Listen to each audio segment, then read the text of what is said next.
Okay, நாம் இப்போ இந்த வீடியோவில் எதை பற்றி பார்க்க போகிறோம் அப்படின்னா 7ஆம் வகுப்பு வேதியியல் பற்றி தான் பார்க்க போகிறோம். ஓகேவா? இப்போ நம்ம ஆல்ரெடி வந்து பார்த்தீங்க அப்படின்னா நம்மளுடைய யூடியூப் சேனல் சார்பாக எஸ்ஐபிசி எக்ஸாமுக்கு வந்து பார்த்தீங்கன்னா சிறப்பாக வந்து நம்ம ஜிகே அதாவது சயின்ஸில் வந்து பார்த்தீங்க அப்படின்னா ஃபிசிக்ஸ், அதுக்கப்புறம் வந்து பார்த்தீங்க அப்படின்னா கெமிஸ்ட்ரி 6th முடிச்சிருப்போம், ஃபிசிக்ஸ் 6th முடிச்சிருப்போம், அதே மாதிரி சுவாலஜி 6th முடிச்சிருப்போம். ஓகேவா? இப்போ கெமிஸ்ட்ரியில் 7ஆம் வகுப்பு தான் நம்ம பார்க்க போகிறோம். இது வந்து பார்த்தீங்கன்னா நீங்கள் டிஎன்பிஎஸ்சி, எஸ்எஸ்சி, ஆர்ஆர்பி, ஓகேவா, போலீஸ் எக்ஸாம், எஸ்ஐபிசி எல்லா எக்ஸாமுக்குமே இந்த ஜிகே வந்து உங்களுக்கு யூஸ் ஆகும். அதில் ஃபஸ்ட்டு நம்ம பார்க்குறது வந்து பார்த்திங்க அப்படின்னா 7ஆம் வகுப்பு வேதியியல் தான் பார்க்க போகிறோம். இதில் குறிப்பாக பார்த்திங்க அப்படின்னா முக்கியமானது, ஓகேவா, எல்லா பாயிண்ட்டும் நம்ம வந்து பார்த்திங்கன்னா இதில் எடுத்து கொடுத்துருக்கோம். நம்ம பயன்படுத்தக்கூடிய பென்சிலின் முனை எதால் ஆனது அப்படின்னா கிராஃபைட், கார்பனால் ஆனது. ஓகேவா? அடுத்து பாருங்கள், ஒரு தனிமத்தின் அனைத்து பண்புகளையும் வெளிப்படுத்தக்கூடிய மிக நுண்ணிய துகள் எது அப்படின்னா அணு. பருப்பொருளின் அடிப்படை அலகு எது அப்படின்னா அணு. இப்போ ஒரு தனிமத்தின் அனைத்து பண்புகளையும் வெளிப்படுத்தக்கூடிய மிக நுண்ணிய துகள் அணு ஏன் சொல்கிறாங்க அப்படின்னா, இப்போ ஹைட்ரஜன் எடுத்துக்கிட்டால் ஹைட்ரஜனுடைய அணு எண் வந்து பார்த்திங்கன்னா 1. இப்போ ஹைட்ரஜனுடைய அணு எண் வந்து பார்த்திங்கன்னா 1 இருக்கிறதுனால இப்போ இந்த ஹைட்ரஜன் நம்ம எடுத்து பார்த்தோம் அப்படின்னா அது மிக லேசான தனிமம், தனிம வரிசை அட்டவணையில் முதல்ல இருக்கக்கூடிய ஒரு தனிமம். ஓகேவா? அப்போ அது வந்து மிக லேசான தனிமம் அப்படின்றது அதோடைய பண்பு தானே குறிக்குது. அதே மாதிரி தான் இப்போ நீங்கள் வந்து பார்த்தீங்க அப்படின்னா கார்பன் எடுத்துக்கிட்டோம் அப்படின்னா கார்பனுக்குன்னு சில பண்புகள் இருக்கும். ஓகேவா? இந்த மாதிரி ஒவ்வொரு தனிமத்துக்கும் அதுக்குள்ளே இருக்கக்கூடிய அணுக்கள்லாம் என்ன பண்ணுது அப்படின்னா அதனுடைய பண்புகளை வந்து நிர்ணயிக்குது. ஓகேவா? ஓகே, அடுத்து பாருங்க, இப்போ பருப்பொருளினுடைய அடிப்படை அலகு எது அப்படின்னா அணு. ஏன் அப்படின்னா இப்போ இது ஒரு கல்லுன்னு வச்சுக்கோங்களேன். இந்த கல் வந்து பார்த்தீங்கன்னா நம்ம என்னன்னு சொல்லுவோம், ஒரு பருப்பொருள் அப்படின்னு சொல்லுவோம். ஓகேவா? இந்த பருப்பொருள் எப்படி உருவாக்கப்படுதுன்னா இந்த மாதிரி, ஓகேவா, அணுக்கள்லாம் சேர்ந்தது மூலக்கூறுகள். இந்த மூலக்கூறுகள் எல்லாம் சேர்ந்தது தான் நம்ம என்னன்னு சொல்கிறோம் அப்படின்னா பருப்பொருள் அப்படின்னு சொல்கிறோம். ஓகேவா? ஓகே, பேரண்டத்தில் முதன்மையாக காணப்படும் தனிமம் எது அப்படின்னா ஹைட்ரஜன். ஓகேவா?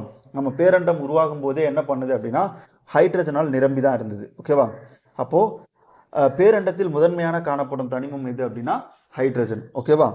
ஓகே, அடுத்து என்ன சார் இருக்கும் அப்படின்னு பார்த்தீங்கன்னா நம்ம பேரண்டம் உருவாகும் போது ஹச்சி அதாவது ஹீலியம், அதுக்கப்புறம் ஹைட்ரஜன், இது ரெண்டு தான் அடுத்தடுத்து வந்து பார்த்தீங்கன்னா பேரண்டம் உருவாகும் போது நம்ம பெருவெடிப்பு கொள்கையெல்லாம் பேசுகிறோம் இல்லையா, அந்த பெருவெடிப்பு கொள்கை அப்போ உருவாக்கப்பட்டது தான் இந்த ஹைட்ரஜன் மற்றும் ஹீலியம். ஓகேவா? அப்போ பேரண்டத்தில் அதிகமாக முதன்மையாக காணப்படுறது எது அப்படின்னா ஹைட்ரஜன். அதனால தான் வந்து பார்த்தீங்கன்னா உங்களுக்கு சூரியனே வந்து ரொம்ப ஹீட்டாக இருக்கிறதுக்கு காரணமும் இந்த ஹைட்ரஜன் தான். ஹைட்ரஜனை என்னன்னு சொல்லுவோம் அப்படின்னா எதிர்கால எரிபொருள் கூட நம்ம என்ன பண்ணலாம் சொல்லலாம். பேரண்டத்தில் 74% ஹைட்ரஜன் அப்படின்றது இருக்குது. ஓகேவா? பூமியில் வந்து பார்த்திங்கன்னா இரும்பு, ஆக்சிஜன், சிலிக்கான் போன்றவை முக்கிய அணுக்களாக காணப்படுகிறது. இப்போ பூமியில் எடுத்துக்கிட்டிங்கன்னா நமக்கு இரும்பு, ஆக்சிஜன், சிலிக்கான் அப்படின்னா மண்ணு தான். ஓகேவா? ஓகே, அடுத்து பாருங்கள், பிரிக்க இயலாத எளிய வேதிப்பொருளை என்னன்னு சொல்லுவோம் அப்படின்னா தனிமம் சொல்லுவோம். ஓகேவா? சேர்மத்தில் உள்ள தனிமங்களில் உள்ள அணுக்களின் எண்ணிக்கையை குறிப்பது வேதியியல் வாய்ப்பாடு. அதை நம்ம பார்ப்போம். இப்போ பாருங்கள், H2O. ஓகேவா? இப்போ இந்த H2O அப்படின்னா இங்கே பாருங்கள், இது ஒரு சேர்மம்னு வச்சுக்கோங்களேன். இப்போ இது வந்து ஒரு மூலக்கூறு. ஓகேவா? இப்போ ஹைட்ரஜன் மூலக்கூறு, ஆக்சிஜன் மூலக்கூறு ரெண்டும் சேர்ந்தது ஒரு சேர்மம் அப்படின்னு சொல்கிறோம். சேர்மத்தில் உள்ள தனிமங்களில் உள்ள அணுக்களின் எண்ணிக்கையை குறிப்பது வேதியியல் வாய்ப்பாடு. இப்போது H2O அப்படின்னா இது நீர் மூலக்கூறு நமக்கு தெரியும். இதில் H2 அப்படின்னா 2 ஹைட்ரஜன் அணு இருக்குன்னு அர்த்தம். O அப்படின்னா ஒரு ஆக்சிஜன் அணு இருக்குது அப்படின்றது அர்த்தம். ஓகேவா? ஓகே, வேதி தனிமத்தின் அமைப்பை குறிப்பது வேதி குறியீடு. ஈரணு மூலக்கூறுக்கு எடுத்துக்காட்டு வந்து பார்த்தீங்கன்னா O2 ஆக்சிஜன், ஓகேவா, நைட்ரிக் ஆக்சைடு, ஓகேவா, NO2 nitric oxide, hydrogen H2. ஓகேவா? அப்போ இது எல்லாமே என்ன அப்படின்னா ஈரணு மூலக்கூறுகளுக்கு எடுத்துக்காட்டு. ஓரணு மூலக்கூறுக்கு எடுத்துக்காட்டு வந்து பார்த்தீங்கன்னா மந்த வாயுக்கள். ஓகேவா? ஹீலியம், ஓகேவா, கிரிப்டான், நியான், இது எல்லாமே வந்து பார்த்தீங்கன்னா ஓரணு மூலக்கூறுக்கு எடுத்துக்காட்டு. மூவணு மூலக்கூறுக்கு எடுத்துக்காட்டு வந்து பார்த்தீங்கன்னா O3. ஓகேவா? Ozone, sulphur di oxide SO3, carbon di oxide CO2. ஓகேவா? இப்போ C1 இருக்குது, இங்கே ஆக்சிஜன் வந்து 2 இருக்குது, அப்போ 3. ஓகேவா? 3 அணுக்கள் வந்து பார்த்தீங்கன்னா இதில் இருக்குது. இப்போ O3 ஓசோனில் 3 அணுக்கள் இருக்குது, ஆக்சிஜன் அணு எத்தனை இருக்குது? 3 இருக்குது. அப்போ மூவணு மூலக்கூறுக்கு எடுத்துக்காட்டு ஓகேவா ஓசோன், சல்ஃபர் டை ஆக்சைடு, அதுக்கப்புறம் வந்து பார்த்தீங்கன்னா கார்பன் டை ஆக்சைடு. அடுத்து பல அணு மூலக்கூறுக்கு எடுத்துக்காட்டு P4 சல்ஃபர். ஓகே, 3க்கு மேற்பட்ட அணுக்களை கொண்டு இருந்துச்சு அப்படின்னா அது பல அணு மூலக்கூறு. பாஸ்பேட், சல்ஃபர் வந்து S8. ஓகேவா? இப்போ 8 அணுக்கள் வந்து அதில் இருக்குது. வெடிப்பொருள் தயாரிக்க பயன்படுவது மெக்னீஷியம், அதுக்கப்புறம் பாஸ்பரஸ். ஓகேவா? வெடிப்பொருட்கள் தயாரிக்க பயன்படுவது மெக்னீஷியம், பாஸ்பரஸ். விவசாயத்தில் உரங்கள் தயாரிக்க பயன்படுவது வந்து பார்த்தீங்கன்னா சல்ஃபர். அலைபேசி தயாரிக்க பயன்படுவது காலியம், Ga. ஓகேவா? காலியம். அலைபேசி தயாரிக்க பயன்படுவது காலியம். கணினி சிப்புகள் தயாரிக்க பயன்படுவது சிலிக்கான், SI. ஓகேவா, சிலிக்கான். ஓகே, இது நாள் வரை கண்டறியப்பட்ட தனிமங்கள் வந்து பார்த்தீங்கன்னா 118. அதில் வந்து பார்த்தீங்கன்னா 94 தனிமங்கள் இயற்கையாகவும் 24 தனிமங்கள் ஆய்வகங்களையும் என்ன பண்ணுது, தயாரிக்கப்படுது. வயிற்றுப்போக்கு சிகிச்சைக்கு மருந்தாக பயன்படுவது வந்து பார்த்தீங்கன்னா பிஸ்மத், ரொம்ப முக்கியம். ஓகேவா, வயிற்றுப்போக்கு சிகிச்சைக்கு மருந்தாக பயன்படுவது எது அப்படின்னா பிஸ்மத். தனிமம் என்ற வார்த்தையை முதலில் பயன்படுத்தியவர் யாருன்னா ராபர்ட் பாயில். ஓகேவா, தனிமம் என்ற வார்த்தையை முதலில் பயன்படுத்தியவர் யார் அப்படின்னு பார்த்தீங்கன்னா ராபர்ட் பாயில். பொருளின் அடிப்படை இயல்பு மற்றும் வெற்றிடத்தின் ஆரம்ப கால ஆதரவாளர் யாருன்னா ராபர்ட் பாயில். பாயில் விதியை உருவாக்கியவர் யாருன்னா ராபர்ட் பாயில். அடுத்து பாருங்க, உலோகங்களில் விதிவிலக்காக மென்மையான உலோகம் எது அப்படின்னு பார்த்தீங்கன்னா சோடியம். இப்போ நீங்கள் உலோகம் எடுத்துக்கிட்டாலே அது கடினத்தன்மை உடையது, அலோகம் தான் மென்மையா இருக்கும். ஆனால் விதிவிலக்கா ஒரு உலோகம் வந்து பார்த்தீங்கன்னா மென்மையா இருக்கு, சோடியம். ஓகேவா, ஓகே. அறை வெப்பநிலையில் திரவமாக காணப்படுவது எது அப்படின்னு பார்த்தீங்கன்னா பாதரசம். ஓகேவா, HG, பாதரசம். விதிவிலக்காக அலோகங்களில் கடினமாக காணப்படுவது வந்து வைரம். இயற்கையில் காணக்கூடிய பொருட்கள்ல மிக கடினமானது எது அப்படின்னு பார்த்தீங்கன்னா வைரம். அடுத்து பாருங்க, அறை வெப்பநிலையில் வாயு நிலையில் காணப்படும் அலோகம். ஓகேவா, ஆக்சிஜன், ஹைட்ரஜன், குளோரின். ஓகேவா, அறை வெப்பநிலையில் வாயு நிலையில் காணப்படக்கூடிய அலோகங்கள் ஆக்சிஜன், ஹைட்ரஜன், குளோரின். அடுத்து பாருங்க, அறை வெப்பநிலையில் திண்மமாக காணப்படும் அலோகம். ஓகேவா, கார்பன், அயோடின், சல்பர், பாஸ்பரஸ். அறை வெப்பநிலையில் திண்மமாக காணப்படும் அலோகம். அறை வெப்பநிலையில் திரவ நிலையில் காணப்படும் அலோகம் வந்து பார்த்தீங்கன்னா புரோமின். அறை வெப்பநிலையில் திரவ நிலையில் காணப்படும் அலோகம் வந்து புரோமின். அலோகங்கள் மின்சாரத்தை கடத்துபவை. அலோகங்கள் பொதுவாக மின்சாரத்தை கடத்தாது, ஆனால் அலோகங்களில் மின்சாரத்தை கடத்தக்கூடியது வந்து பார்த்தீங்கன்னா கிராஃபைட். ஓகேவா, கார்பனுடைய புறவேற்றுமை வடிவம் தான் இந்த கிராஃபைட் அப்படின்றது. உலோக போலிக்கு எடுத்துக்காட்டு சிலிக்கான், ஆர்சனிக், ஆன்டிமனி. ஓகேவா, SI சிலிக்கான், ஆர்சனிக். ஓகேவா, AS, ஆன்டிமனி வந்து SP. ஓகேவா, ஸ்பிடியம் அப்படின்னு சொல்லுவாங்க ஆன்டிமனியை. ஓகே, உலோகம் எடுத்துக்காட்டு தாமிரம், காரியம், டின், SN, நிக்கல், துத்தநாகம். ஓகேவா, இதெல்லாம் உலோகத்துக்கு எடுத்துக்காட்டு. அலோகத்துக்கு எடுத்துக்காட்டு கார்பன், அயோடின், சல்பர், பாஸ்பரஸ். அடுத்து பாருங்க, சேர்மங்கள் இயற்பியல் முறையில் வந்து பார்த்தீங்கன்னா பிரிக்க முடியாது. ஓகேவா, சேர்மங்களை பொறுத்த வரைக்கும் இயற்பியல் முறையில் பிரிக்க முடியாது, ஆனால் வேதியியல் முறையில் என்ன பண்ணலாம், பிரிக்கலாம். சமையல் உப்பு சோடியம் மற்றும் குளோரின், NaCl. ஓகேவா, சோடியம் குளோரைடு சமையல் உப்பு. வெள்ளை சர்க்கரை, வெள்ளை சர்க்கரை வந்து பார்த்தீங்கன்னா கார்பன், ஹைட்ரஜன், ஆக்சிஜன் சேர்ந்த கலவை தான் வெள்ளை சர்க்கரை. சுண்ணக்கட்டி வந்து பார்த்தீங்கன்னா கால்சியம், கார்பன், ஆக்சிஜன். ஓகேவா, தனிமங்களின் குறியீடு ஆங்கிலம் மற்றும் லத்தீன் மொழியிலிருந்து பெறப்படுகிறது. எந்த மொழியிலிருந்து பெறப்படுகிறதுனா ஆங்கிலம் மற்றும் லத்தீன் மொழியிலிருந்து பெறப்படுகிறது. ஓகேவா, IUPAC அப்படின்னா யூனியன். ஓகேவா, pure and applied chemistry. Union pure and applied chemistry.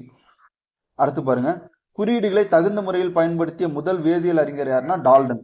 ஓகேவா, டால்டன். தனிமங்களின் குறியீடுகளை அத்தனிமங்களின் பெயர்களில் உள்ள ஒன்று அல்லது இரண்டு எழுத்துக்களை சேர்த்து பயன்படுத்தி உருவாக்கும் முறையை பரிந்துரைத்தவர் யாருன்னா பெர்சிலியஸ். பெர்சிலியஸ். சேர்மங்களின் அடிப்படை துகள் வந்து பார்த்தீங்க அப்படின்னா மூலக்கூறு.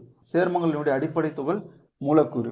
தனிமங்களினுடைய அடிப்படை துகள் தான் அணு. சேர்மங்களுடைய அடிப்படை துகள்னு கேட்டால் மூலக்கூறு. தாமிரம் வந்து பார்த்தீங்கன்னா சிப்ரஸ் என்ற பெயரிலிருந்து உருவாக்கப்பட்டது. தங்கம் வந்து பார்த்தீங்கன்னா மஞ்சள் என்ற பொருள் தரும் ஆங்கில வார்த்தையிலிருந்து உருவாக்கப்பட்டது தான் தங்கம். குறியீட்டினுடைய முதல் எழுத்து பெரிய எழுத்தாலும் இரண்டாவது எழுத்து ஆங்கிலத்தில் சிறிய எழுத்தாகவும் எழுத வேண்டும் அப்படின்றது விதி. தங்கத்தின் குறியீடு வந்து பார்த்தீங்க அப்படின்னா AU. ஓகேவா, கோல்டு. இது வந்து பார்த்தீங்கன்னா லத்தீன். தாமிரத்தின் குறியீடு CU. ஓகேவா, காப்பர், அதாவது குப்புரம் அப்படின்னு சொல்லுவோம். ஓகேவா, இதுவும் லத்தீன் வார்த்தை தான். நீலமூலக்கூறுள்ள ஹைட்ரஜன் எண்ணிக்கை வந்து பார்த்தீங்க அப்படின்னா 2. ஓகேவா, H2Oன்னு சொல்றதுனால 2 ஹைட்ரஜன் 1 ஆக்சிஜன். ஓகேவா, அடுத்து பாருங்க C6H12O6 இங்கே. ஓகேவா, கார்பன் 6, ஆக்சிஜன் 6, ஹைட்ரஜன் 12 இருந்தால் அது குளுக்கோஸ். ஓகேவா, C2H6O வந்து பார்த்தீங்க அப்படின்னா எத்தனால். H2SO4 வந்து சல்ஃபியூரிக் அமிலம், அதாவது கந்தக அமிலம் அப்படின்னு சொல்கிறோம் இல்லையா, அது வேதி வாய்ப்பாடு. C12H22O11 வந்து பார்த்தீங்கன்னா சுக்ரோஸ். ஓகேவா, குளுக்கோஸ்னா C6H12O6. ஓகேவா, ஓகே. அடுத்து பாருங்க, ஆக்சிஜன் அணுக்கட்டு எண் வந்து பார்த்தீங்க அப்படின்னா 2 O2. பாஸ்பரஸோடைய அணுக்கட்டு எண் வந்து பார்த்தீங்கன்னா 4, அதில் இருக்கக்கூடிய அணுக்களோட எண்ணிக்கை. சல்ஃபர் S8, ஓகேவா, இப்போ அது அணுக்கட்டு எண் வந்து பார்த்தீங்கன்னா 8. அடுத்து பாருங்க, மனித உடலில் உள்ள தனிமங்களில் 6 தனிமங்கள் மட்டும் ஏறத்தாழ 99% நிறைய பெற்றிருக்கு. காற்றில் 99% O2 மற்றும் அதாவது ஆக்சிஜன் மற்றும் நைட்ரஜன் வந்து பார்த்தீங்கன்னா பெரும் பங்கு வகிக்கிறது. உயிர் கொடுக்கும் தனிமம் எதுன்னு கேட்பாங்க, ஆக்சிஜன். மனிதனின் தடிமனான முடியை காட்டிலும் 1000 மடங்கு சிறியது. அணுவின் சராசரி விட்டம் வந்து பார்த்தீங்க அப்படின்னா 1 × 10⁻⁻⁹ மீட்டர். அணுக்கொள்கையை ஃபர்ஸ்ட் வெளியிட்டவர் யாருன்னா ஜான் டால்டன், 1808. அணு அளவு, ஓகேவா, அணு அளவு வந்து பார்த்தீங்கன்னா பொருட்களை விட எவ்வளோ சிறியதாக இருக்குது. பென்சிலை விட 1 × 10⁻²⁰ மீட்டர். ரத்த சிவப்பணுவை விட 1 × 10⁻⁴ மீட்டர். வைரஸை விட 1 × 10⁻⁶ மீட்டர் சிறியது. தூசி துகளை விட 1 × 10⁻⁷ மீட்டர் சிறியது. எல்லாமே மைனஸில். அணு வந்து பார்த்தீங்க அப்படின்னா 1 × 10⁻⁹ மீட்டர். சிறிய நீளங்களை அளக்க பயன்படும் அலகு வந்து பார்த்தீங்கன்னா நானோ மீட்டர், ஓகேவா, நானோ மீட்டர்.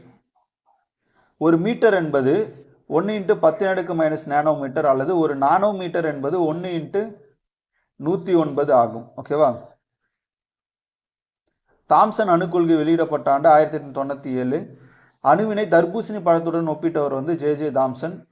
எலக்ட்ரானை கண்டுபிடித்தவர் யாருன்னா ஜே தாம்சன். இது வந்து கொஸ்டினில் கேட்டிருக்காங்க. எலக்ட்ரானை கண்டுபிடித்ததற்காக அவருக்கு என்ன பண்ணாங்க, 1906 நோபல் பரிசு கொடுத்தாங்க. தங்கத்தகட்டு சோதனையை மேற்கொண்டவர் வந்து பார்த்தீங்கன்னா எர்னஸ்ட் ரூதர்போ. ஆல்பா தகவலை வச்சு இந்த சோதனையை மேற்கொண்டிருப்பார், ஓகேவா. அதில் தான் நேர்மின்வாய் துகளை வந்து கண்டறிஞ்சிருப்பார். இங்கே பாருங்க, அடுத்தடுத்த அணுக்கொள்கை, ஓகேவா. முதல்ல ஜான் டால்டன் வெளியிடுறாரு 1803. 1904 ஜே தாம்சனுடைய அணுக்கொள்கை. 1911 ரூதர்போர்டோடைய அணுக்கொள்கை. 1913 போரினுடைய அணுக்கொள்கை. 1926, ஓகேவா, சிரடிங்கர் அணுக்கொள்கை, எலக்ட்ரான் கூட்டங்கள் மாதிரி. ஆற்றல் மட்டம் அடிப்படையில் வந்து பார்த்தீங்கன்னா போரின் அணுக்கொள்கை வந்து பார்த்தீங்கன்னா வெளியிடப்பட்டது. அணுவின் பகுதி பொருட்களை கண்டறிந்தவர், ஓகேவா, 1808 டால்டன் மாதிரி. 1897 தாம்சன் மாதிரி. 1911 ரூதர்ஃபோர்ட் மாதிரி. டால்டன் அணுக்கொள்கை வெளியிட்டிருப்பாரு. தாம்சன் வந்து எதிர்மின் வாயுவும் அதாவது மைனஸையும் ரூதர்ஃபோர்ட் பிளஸையும் வந்து கண்டுபிடிச்சிருப்பார். புரோட்டான், எலக்ட்ரான் வந்து பார்த்தீங்கன்னா தாம்சன். ஹைட்ரஜனை தவிர அனைத்து அணுக்களும் நியூட்ரான்களை கொண்டுள்ளது, ஓகேவா, ரொம்ப முக்கியம். ஹைட்ரஜனை தவிர அனைத்து அணுக்களும் நியூட்ரான்களை கொண்டுள்ளன. துகள் அதை கண்டறிஞ்சவங்க. புரோட்டான் வந்து பார்த்தீங்கன்னா ரூதர்ஃபோர்ட், ஓகேவா, ப்ளஸ் அது 1 × 672 × 10⁻⁻27 அதோடைய நிறை. எலக்ட்ரான் வந்து ஜே தாம்சன் மைனஸ், ஓகேவா, நெகட்டிவ் சார்ஜ் அது 9.1093 × 10⁻⁻31. நியூட்ரான் வந்து பார்த்தீங்கன்னா ஜேம்ஸ் சாட்விக், நடுநிலை துகள், ஓகேவா, 0. 1 × 674 9 × 10⁻⁻27, ஓகேவா, ஓகே. ஒவ்வொரு வருடமும் நமது உடலில் உள்ள செல்களில் 98% இறந்து புது செல்கள் தோற்றுவிக்கப்படுகிறது. நிறையன் அப்படின்னா நம்ம எதை கணக்கிடுவோம், புரோட்டான் ப்ளஸ் நியூட்ரானோடைய எண்ணிக்கை தான் நிறையன் அப்படின்னு சொல்லுவோம். அணு எண்ணை பொறுத்த வரைக்கும் ஒன்று எலக்ட்ரான் எண்ணிக்கை வச்சுக்கலாம், இல்லை புரோட்டானோட எண்ணிக்கை வச்சுக்கலாம். ஏன்னா ரெண்டுமே சேமாக தான் இருக்கும். இப்போ ஹைட்ரஜனுடைய அணு எண் வந்து 1, ஹீலியம் பார்த்தா 2, ஆக்சிஜன் 8, ஓகேவா. அதே மாதிரி அலுமினியம் 13, குளோரின் 17. இந்த மாதிரி வந்து பார்த்தீங்க அப்படின்னா ஒவ்வொரு அணு எண் அடிப்படையில் என்ன பண்ணியிருப்பாங்க அப்படின்னா 118 தனிமங்களையும் வரிசைப்படுத்தியிருப்பாங்க. ஐசோடோப்புகள் ஒத்த அணு எண் வேறுபட்ட நிறையன் கொண்டிருக்கும் ஒரே தனிமம். இங்கே பாருங்க, ஐசோடோப் அப்படின்னா தனிமம் வந்து ஒன்று தான், ஹைட்ரஜனு ஹைட்ரஜனு ஹைட்ரஜனு, ஓகேவா. அங்கே வந்து பார்த்தீங்க அப்படின்னா அணு எண் அப்படின்றது 1 1 1. அப்போ எல்லாமே கீழே இருக்கிறதுல அணு எண், மேலே இருந்தால் அது நிறையன். இங்கே பாருங்க, ஒத்த அணு எண் ஆனால் வேறுபட்ட நிறையன் கொண்ட ஒரே தனிமம் தான் நம்ம ஐசோடோப் அப்படின்னு சொல்கிறோம். ஐசோ பார் பாருங்க, அதுக்கு ஆப்போசிட். அப்படியே ஒரே நிறையன் வெவ்வேறு அணு எண் கொண்ட அணுக்கள் ஐசோபார் அப்படின்னு சொல்லுவாங்க, ஓகேவா. அங்கே ஒரே தனிமம் இருக்கும், அதனுடைய அணு எண் சரியாக இருக்கும், நிறையன் வந்து பார்த்தீங்கன்னா வேறுபட்டிருக்கும். இங்கே நிறையன் ஒன்றே இருக்கும் ஆனால் வெவ்வேறு தனிமங்கள்.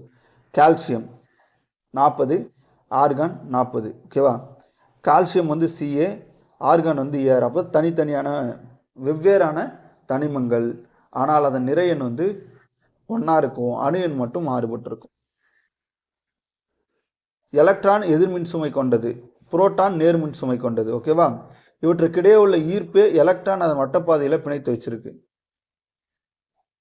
இணைதிறன், ஒரு ஹைட்ரஜன் ப்ளஸ் வந்து பார்த்தீங்கன்னா சோடியம், ஹைட்ரஜன் மற்றும் சோடியத்தினுடைய இணைதிறன் 1, ஆக்சிஜன் பெரிலியம் குளோரினோட இணைதிறன் வந்து 2. இப்போது ஹைட்ரஜன் எடுத்துக்கிட்டிங்கன்னா 1 அதோட இணைதிறன், ஏன்னா அதில் ஒரே ஒரு அணு தான் இருக்குது. சோடியத்தினுடைய இணைதிறன் வந்து பார்த்தீங்கன்னா 1, ஏன்னா அது வந்து பார்த்தீங்க அப்படின்னா சோடியம் வந்து சோடியத்துடைய அணு எண் வந்து பார்த்தீங்க அப்படின்னா 11. அப்போ 2 8 போயிடும், அதாவது 10. ஓகேவா? மீதி 1 மட்டும் இருக்கும். நைட்ரஜன் அலுமினியம் வந்து பார்த்தீங்க அப்படின்னா 3 அதோட இணைதிறன். ஒரு அணுவில் மிக பெரும்பான்மை இடம் வெற்றிடமாக தான் இருக்கும். ஓகேவா? புரோட்டான் நியூட்ரான் அதை என்னன்னு சொல்லுவாங்க அப்படின்னா நியூக்ளியான், அதாவது உட்கரு அப்படின்னு சொல்லுவாங்க. ஓகேவா? புரோட்டான் நியூட்ரான் எங்கே இருக்குன்னா உட்கரு உள்ளதான் இருக்குது, அதை நியூக்ளியான் அப்படின்னு சொல்லுவாங்க. உருகுதல், திண்மம் திரவமாக மாறுவது எதுக்கு எடுத்துக்காட்டுனா உருகுதல். திரவம் வாயுவாக மாறுவது வந்து ஆவியாதல். திரவம் திண்மமாக மாறுச்சுன்னா அதுக்கு பேர் உறைதல். ஆவி சுருங்குதல், வாயு திரவத்திற்கு மாறுவது ஆவி சுருங்குதல். திண்மம் நேரடியாக வாயு நிலைக்கு மாறுச்சு அப்படின்னா அது பதங்கமாதல். வெப்ப கொள்வினைக்கு எடுத்துக்காட்டு உருகுதல். ஓகேவா? ஆவியாதல், பதங்கமாதல். உருகுதல், ஆவியாதல், பதங்கமாதல். இப்போ வந்து வெப்ப கொள்வினை அப்படின்னா வெப்பத்தை எடுத்துக்கும், வெப்ப உமிழ்வினை அப்படின்னா வெப்பத்தை வெளியேற்றும். உறைதல், ஆவி சுருங்குதல், இது வந்து பார்த்தீங்க அப்படின்னா வெப்ப உமிழ்வினை. ஆவியாதல் திரவத்தின் புறப்பரப்பில் மட்டுமே நடைபெறும். ஆவியாதல் எங்கே மட்டும்தான் நடைபெறும்? திரவம் இருக்குன்னா திரவத்துடைய புறப்பரப்பில் மட்டும்தான் நடைபெறும். வாயு நிலையினை சுருக்கி நீர்மமாக்கும் நிகழ்வு ஆவி சுருங்குதல் அப்படின்னு சொல்லுவாங்க. ஒரு திரவத்தினை வாயு நிலைக்கு வெப்பப்படுத்துவது மூலம் நிகழும் மாற்றம் ஆவியாதல். திண்ம நிலையிலிருந்து நேரடியாக திரவ நிலைக்கு மாறும் நிகழ்வு, திண்ம நிலையிலிருந்து நேரடியாக வாயு நிலைக்கு மாறக்கூடிய நிகழ்வு பதங்கமாதல். எடுத்துக்காட்டாக கற்பூரம், நாப்தலின், அமோனியம் குளோரைடு. பதங்கமாதலுக்கு எடுத்துக்காட்டு கற்பூரம், நாப்தலின், அமோனியம் குளோரைடு. படிகமாக்குதல், அது வந்து பார்த்தீங்கன்னா ஒரு இயற்பியல் மாற்றம். படிகமாக்குதல் என்பது ஒரு பிரித்தெடுக்கும் முறையாகவும் தூய்மையாகவும் இது வந்து பார்த்தீங்கன்னா திகழ்கிறது. வேதியியல் மாற்றம் என்பது இரும்பு துருப்பிடித்தல், பால் தயிராதல், எலும்புச்சாறுடன் சமையல் சோடா ஈடுபாடு வினை, நொதித்தல், பட்டாசு வெடித்தல். காய்கறிகள் நிறம் மாறுறது கூட. துரு உருவாக்கும் முறை, இரும்பு பிளஸ் ஆக்சிஜன் பிளஸ் நீர் சேர்ந்துச்சு அப்படின்னா துரு உருவாகும். இரும்பு, ஆக்சிஜன், நீர். ஓகேவா? துருவுடைய வேதி வாய்ப்பாடு பாருங்க, 2F2O3H2O. டெல்லியில் உள்ள குதிமினார் வளாகத்தில் 1600 ஆண்டுகள் பழமையான இரும்பு தூண் உள்ளது. எரிதல் வேகமாக நிகழும் மாற்றம் மற்றும் நிலையான மாற்றம். எரிதல் அப்படின்றது வேகமாக நிகழும் மாற்றம் மற்றும் நிலையான மாற்றம். இரும்பின் மீது குரோமியம், துத்தநாகம் போன்ற உலோகங்களை ஒரு படலமாக பூசுவதன் மூலம் துருப்பிடத்தலை தடுக்கும் முறை வந்து பார்த்தீங்கன்னா நாகமுலாம் பூசுதல் அப்படின்னு சொல்லுவாங்க. மெக்னீசியம், ஆக்சிஜன் சேர்ந்தது மெக்னீசியம் குளோரைடு, 2MgO. மீளா வினாக்கான எடுத்துக்காட்டு பால் தயிராதல். நொதித்தல், இட்லி மாவு தயாரித்தல். நொதித்தல் வந்து பார்த்தீங்கன்னா இட்லி மாவு தயாரித்தல். ஈஸ்ட் மற்றும் சில வகை பாக்டீரியாக்களினால் சர்க்கரை கரைசலினை ஆல்கஹாலாகவும் கார்பன் டை ஆக்சைடாகவும் மாற்றும் நிகழ்வு நொதித்தல். லூயி பாஸ்டர் பிரெஞ்சு வேதியியல் மற்றும் நுண்ணுயிரியாளர். ஓகேவா? முதலில் நொதித்தல் என்ற நிகழ்வினை விவரித்தவர் யாருன்னா லூயி பாஸ்டர். முதல்ல நொதித்தல் என்ற நிகழ்வினை விவரித்தவர் வந்து லூயி பாஸ்டர். காற்றற்ற சூழலில் ஈஸ்ட் என்ற நுண்ணுயிரி முன்னிலை நிகழும் செயல் நொதித்தல் ஆகும். ராடிஸ் என்ற வெறிநாய்க்கடிக்கு மருந்து கண்டுபிடித்தவர் லூயி பாஸ்டர். ஓகேவா? லூயி பாஸ்டர் வந்து பார்த்தீங்கன்னா ராபிஸ் என்ற வெறிநாய்க்கடிக்கு பால் பதப்படுத்தும் முறை லூயி பாஸ்டர் ரொம்ப முக்கியம். சமையல் soda, sodium bicarbonate plus citric அமிலம், sodium citrate, carbon dioxide, நீர். கார்பன் டை ஆக்சைடு இஸ் என்ற ஒளியின் வந்து பார்த்தீங்கன்னா நுரைத்து பொங்கும். வனஸ்பதி தாவர எண்ணெய்களில் ஹைட்ரஜன் சேர்க்கப்பட்டு உருவாகிறது. இவ்வினை நிக்கல், பிளாட்டினம், பல்லேடியம் போன்ற வினையூக்கிகளை கொண்டிருக்கு. விரும்பத்தக்க மாற்றத்துக்கு எடுத்துக்காட்டு காய் கனியாதல், பருவநிலை மாற்றம், தாவரங்கள் வளருதல், உணவு சமைத்தல், பால் தயிராதல். விரும்பாத மாற்றம் காடுகள் அழித்தல், பழம் அழுகுதல், இரும்பு துருப்பிடித்தல். கால ஒழுங்கு மாற்றம் பூமியின் சுழற்சி, இதய துடிப்பு, மணிக்கு ஒரு முறை கடிகாரம் அடிக்கும் நிகழ்வு, கடிகாரம் உள்ளோட்டம், பருவநிலை. கால ஒழுங்கற்ற மாற்றம் கால ஒழுங்கற்ற மாற்றம் பார்த்தீங்கன்னா எரிமலை வெடித்தல், நிலநடுக்கம், இடியுடன் கூடிய மழை, மின்னல், கிரிக்கெட்டில் இருபுறமும் உள்ள ஸ்டம்பு, தொலைவில் ஓடும் ஆட்டக்காரர்களின் ஓட்டம், நடனம் ஆடுவோர் கால்களின் இயக்கம். பலப்படி என்ற சொல் ஆங்கிலத்தில் பாலிமர் அப்படின்னு சொல்லுவாங்க. கிரேக்க மொழியில் பிறந்த சொல்லாகும். பாலிமர் என்ற சொல்லை இரண்டாக பிரித்தால் பாலி என்பது பல என்றும், மறு என்பது சிறிய அடிப்படை அலகு என்றும் பொருள் கொடும். நீர்க்குழாய்களாக பயன்படுத்தப்படும் நெகிழி பிவிசி, பாலிவீனல் குளோரைடு. இயற்கை பலப்படிக்கு எடுத்துக்காட்டு புரதம், கார்போஹைட்ரேட், காகிதத்தில் உள்ள செல்லுலோஸ். புரத பலப்படியாக்கும் முறைக்கு எடுத்துக்காட்டு டிஎன்ஏ நொதி, பட்டு, தோல், நகம், முடி, இறகு. கார்போஹைட்ரேட் பலப்படி வந்து பார்த்தீங்கன்னா செல்லுலோஸ், கைட்டின், லிக்னன். நன்கு மற்றும் சிலந்திப்புற எலும்புக்கூட்டில் கைட்டின் காணப்படுகிறது.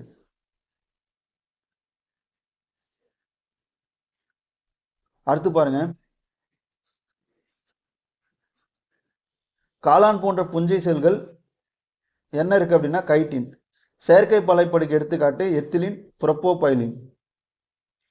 பல வகை நெகிழிகளை உருவாக்கும் அடிப்படை கட்டமைப்பு பொருள் வந்து பார்த்தீங்கன்னா எத்திலின், புரோப்பலைன். இயற்கை இழைக்கு எடுத்துக்காட்டு பருத்தி, தேங்காய் நார், கம்பளி, ஃப்ளக்ஸ், முடி, சணல். செயற்கை இழைக்கு எடுத்துக்காட்டு பாலியஸ்டர், அக்ரிலிக், லைலான், ரேயான். செயற்கை இழை பெட்ரோலியத்திலிருந்து பெறப்பட்ட மூலப்பொருட்களை கொண்டு உருவாக்கப்பட்ட இழை செயற்கை இழை. விலங்குலேருந்து கம்பளி, பட்டு, தாவரத்திலிருந்து பருத்தி, சணல், ஃப்ளாக்ஸு, கனிமத்தில் வந்து பார்த்தீங்கன்னா கண்ணாடி இலை. இயற்கை இழைக்கு எடுத்துக்காட்டு மல்பெரி, டாசர் பட்டு, முகாப்பட்டு, எரிப்பட்டு. உலகெங்கிலும் உற்பத்தியாகும் மல்பெரி வகை பெருமளவு இந்தியாவில் தயாரிக்கப்படுகிறது. மல்பெரி பயன் உடை, தரை விரிப்பு, பாராசூட்.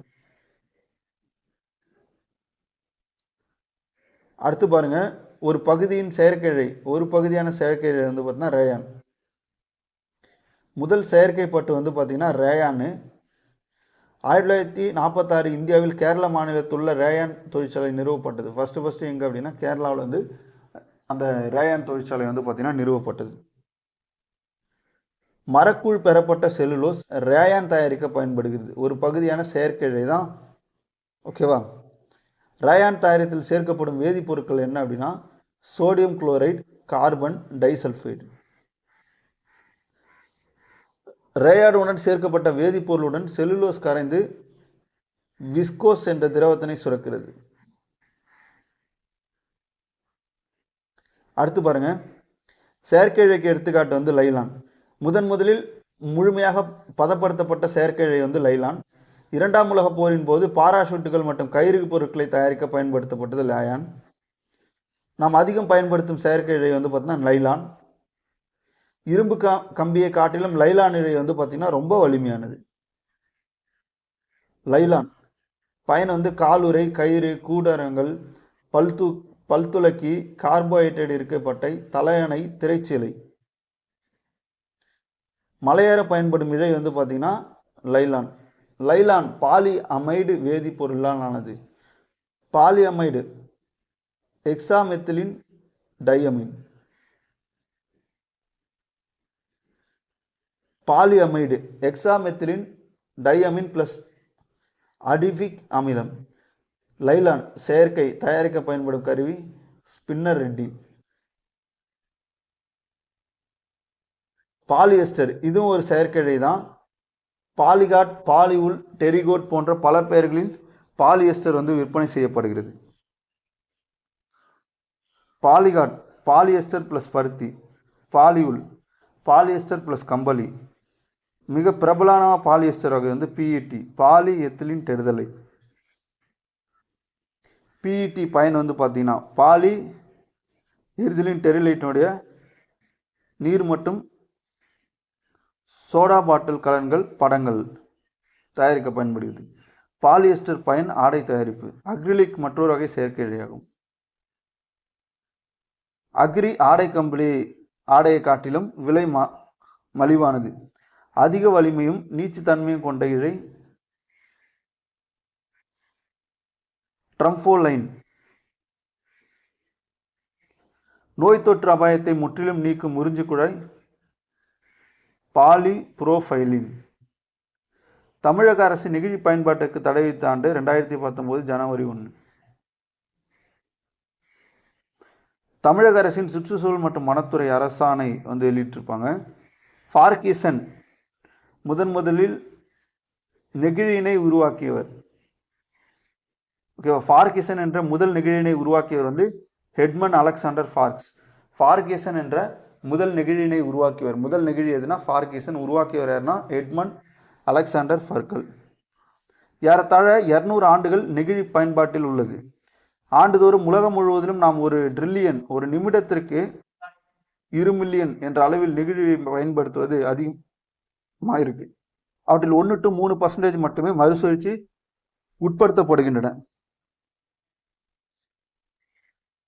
இலகும் நெகிழி பாலியத்திலின் பாலித்தீன். இறுகும் நெகிழி பேக்கலைட் மெலமைன். பேக்கலைட் மெலமைன் வந்து பார்த்தீங்கன்னா இறுதி நெகிழி. பேக்லைட் வெப்பம் மற்றும் மின்சாரத்தை கடத்தாது. பேக்லைட்டோட பயன் வந்து டிவி சுவிட்சு, பாத்திரங்கள், கைப்பிடி. மெலமைன் தீயினை எரிப்பதாலும் தீயினை தாங்கும் திறன் பெற்றிருப்பதோடும் தரை ஒரு மற்றும் தீயணைப்பு துணிகள் தயாரிப்பில் பயன்படுத்தப்படுகிறது. இக்குறியீடுகள் முக்கோணத்தில் நடுவில் 1 என்று காணப்படும். அம்முக்கோண திட்டத்தின் கீழ் பிஇடி, பிஇடி என்ற எழுத்து காணப்பட்டால் அப்பொருள் பாலியத்திலின் டெர்தலைட் உருவாக்கப்பட்டது. ரெசின் குறியீடு இங்க பாருங்க, ஆஸ்திரி இருக்கு இல்லையா, ஸ்லாஸ்திரி என்பதை குறிக்கும். பாலிவீனல் குளோரைடு பிவிசி மிகவும் நச்சுத்தன்மை வாய்ந்தது. பிவிசி தீங்கு விளைவிக்கக்கூடிய காட்மியம் மற்றும் ஈயம் போன்ற உலோகங்களை தன்னுள் கொண்டுள்ளது. காட்மியம் மற்றும் ஈயம் போன்ற உலோகங்களை தன்னுள் கொண்டுள்ளது. ரெசின் குறியீடு பாலிஸ்டைரின் என்ற பிளாஸ்டிக் புற்றுநோய் ஏற்படுத்தும் ஸ்டைரின் என்ற வேதிப்பொருளை கொண்டுள்ளது. 2015ஆம் ஆண்டு நடந்த ஆராய்ச்சியில் 90% கடல்வாழ் பறவைகளின் வயிற்றில் நெகிழி இருப்பதாக கணக்கு வந்து சொல்லுது. செயற்கை நெகிழிகளுக்கு மாற்றாக அறிவியலாளர் கண்டறிந்தது PLA பாலிலேட்டி ஆசிட், லாக்டிக் அமிலம். பாலிலாக்டிக் அமிலம் மற்றும் பாலிலாக்டமைடு உரமாகும் தன்மை கொண்ட உயிர்ப்புத்திறன் கொண்ட வெப்பத்தால் இருக்கும் நெகிழி. பாலிலாக்டிக் அமிலம் சோளம், கரும்பு, இனிப்பு வகை கொண்ட குழுக்களின் கூழ்களில் இருந்து பெறலாம். PLA வந்து பார்த்தீங்கன்னா மக்கும் தன்மை கொண்ட பொருள்.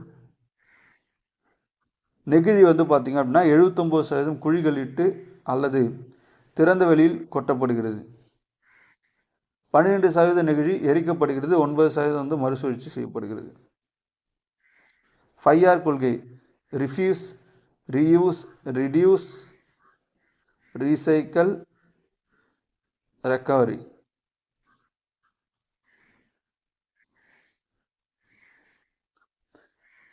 உலக அளவில் 7-13% நெகிழி கழிவு குழியிட்டு புதைக்கப்படுகிறது. 1980 முதன்முறையாக மட்கும் தன்மை கொண்ட நெகிழி மற்றும் உயிர் நெகிழி என்ற கருத்து தோன்றியது. நெகிழியை உண்ணும் பாக்டீரியா ஐசோடனஸ் சகியன்ஸ். ஐடெனலா சகியன்ஸ். 2016 ஜப்பான் அறிவியலாளர்கள் பாலியத்தின் டெரிப்தலேட் பாட்டில்களை மறுசுழற்சி செய்யும் ஆலையில் ஹைடெனலா சகியன்சி 201 என்ற பாக்டீரியா ஒரு முறை மட்டுமே பயன்படுத்தக்கூடியது.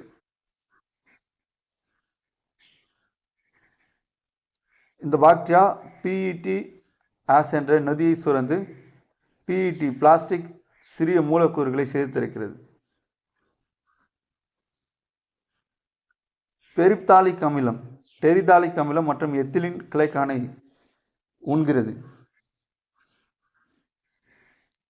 கண்ணாடி ஒரு புதிரான பொருள். கண்ணாடி நீரில் கரைவதை தடுக்க சுண்ணாம்புகள் சேர்க்கப்படுகிறது. Calcium carbonate. ஓகே பாருங்கள், 7ஆம் வகுப்பு வந்து பார்த்தீங்கன்னா கெமிஸ்ட்ரி ஃபுல்லாக முடிச்சாச்சு.